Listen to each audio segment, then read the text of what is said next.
Even the most tried and true strategies have an expiration date. And that's especially true for your content marketing strategy. It can be really tempting to take a strategy for granted and neglect it. However, to keep up with an increasingly competitive and evolving landscape, checking in on what is and isn't working is a must.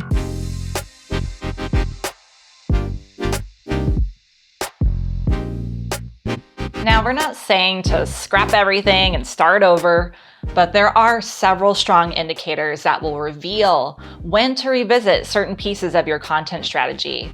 It's when you feel like things are starting to slip and you're not entirely sure why.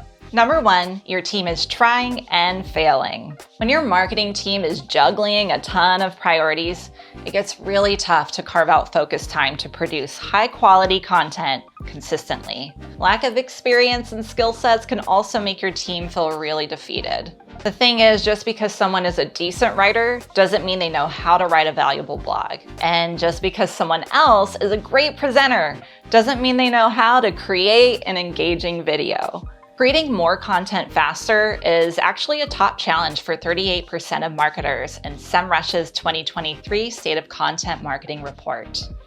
People will keep pushing for a long time because they don't want to admit defeat, especially if content marketing is any part of their job. If your team is struggling to keep up and content is starting to become an afterthought, it's really the time to empower them.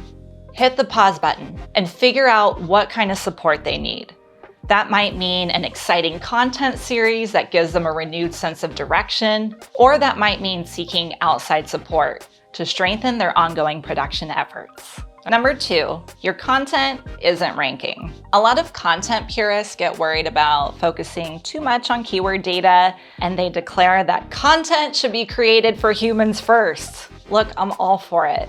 But also, keyword search volume and people also ask boxes come from searches by, wait for it, humans. While it's important to create content for humans first, you'll need to make sure those humans can actually find it. Even the most epic and poetic content won't reach your audience without SEO.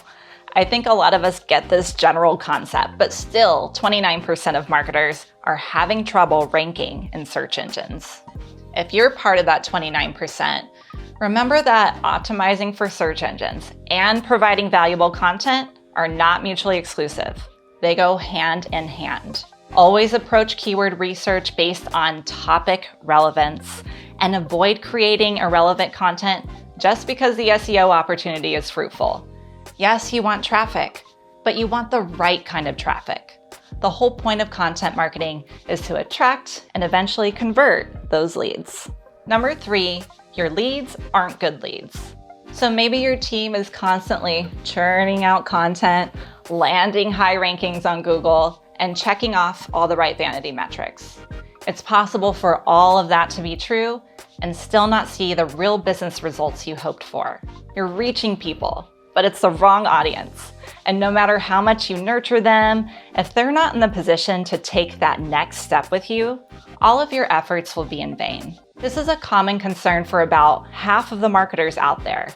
45% of marketers admitted that they are struggling to attract quality leads with their content. If your leads aren't good leads, your content is probably missing that really special connection between your audience's needs and the value your organization can deliver.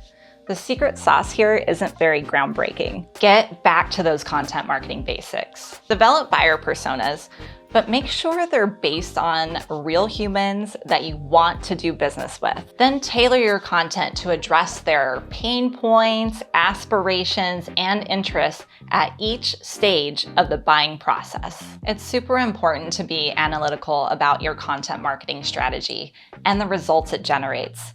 Don't just go on autopilot and continue making mistakes just because you've invested time and money in them.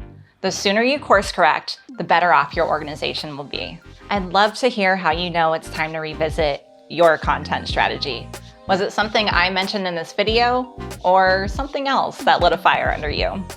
Share your thoughts in the comment section. Till next time.